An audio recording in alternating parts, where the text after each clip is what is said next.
Good afternoon, everyone.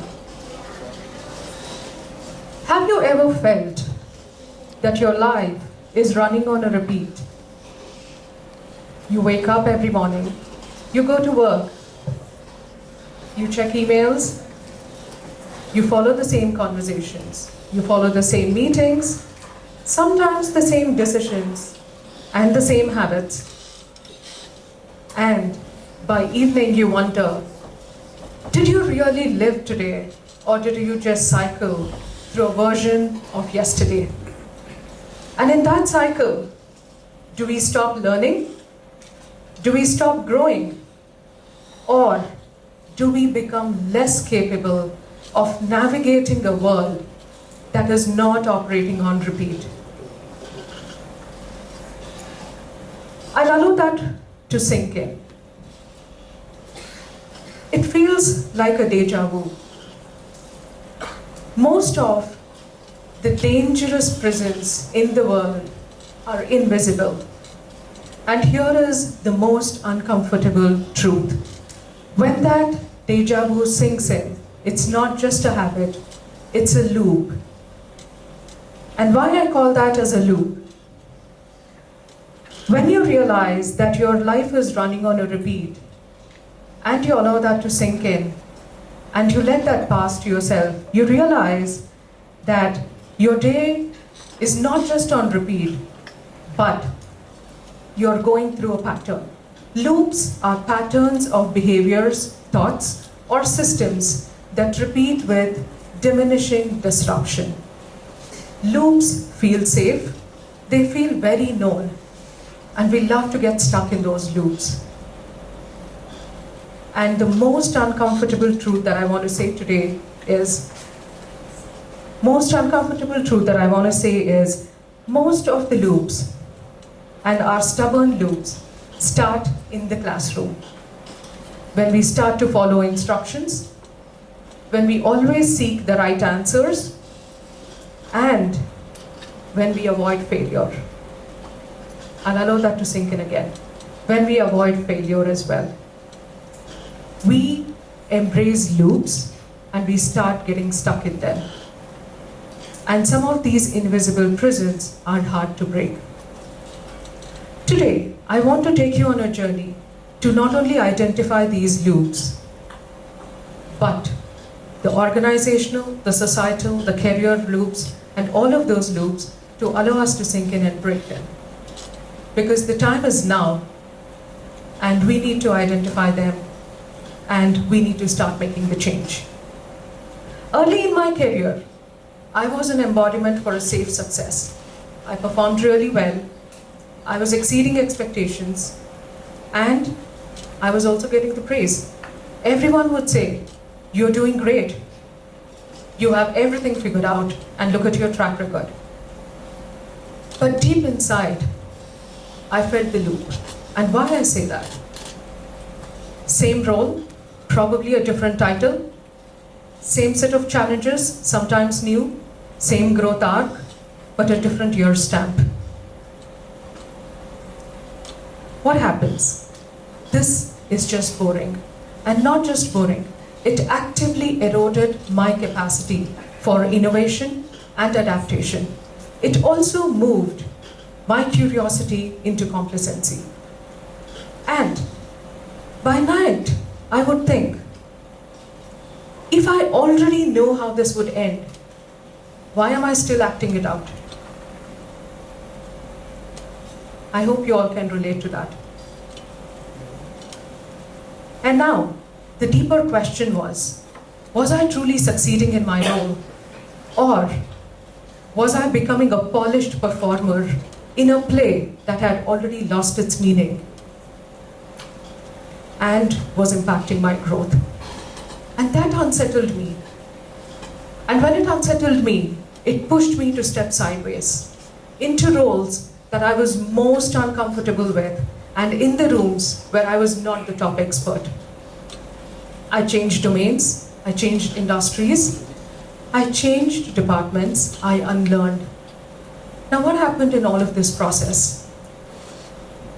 This was the most uncomfortable moment because I embraced risk, And it made me fail more than I thought I would or I could. And when I embraced that discomfort, it is in that discomfort I found clarity. When I switched roles, when I learned a new technology, when I gained more exposure, and when I gained more opportunity, but at the same time, I gained a new capability. And there, I had broken my first loop. If loops trap individuals, individuals can trap teams. And when teams get stuck, society follows the pattern. Let me tell you a story of one of the teams from the companies that I worked for. We were performing amazingly well. Our metrics were green. We were delivering things on time. Our dashboard was pretty much green, and the stakeholders were happy. But guess what? The playbook never changed. This is how we've always done it. It was not just a mantra. That was a passive acceptance of the loop that actually diminished our intellectual creativity, curiosity, and autonomy. Now what happened? Technology always moves fast. Things change. So market shift, automation came in, AI came in, but the loop started to crack. When you build systems which is not scalable, when you continue to operate with the same playbook. So we had a choice. One, we could allow the loop to break us, or two, we could do that first. So we did it. And what did you do? We started to encourage and reward curiosity. We stopped encouraging and recognizing and rewarding just performance and predictability. We moved from silos to squads. We shifted from just reporting to storytelling. And that was a big change. And we not just allowed for failure to creep in, we asked failure to be a proof, to show that everyone is trying something new.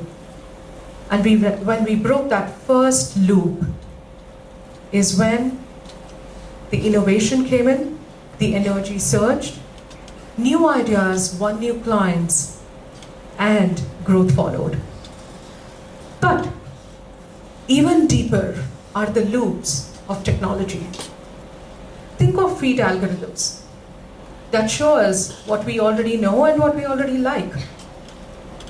We live in echo chambers that is reinforced by data. What do I mean by that?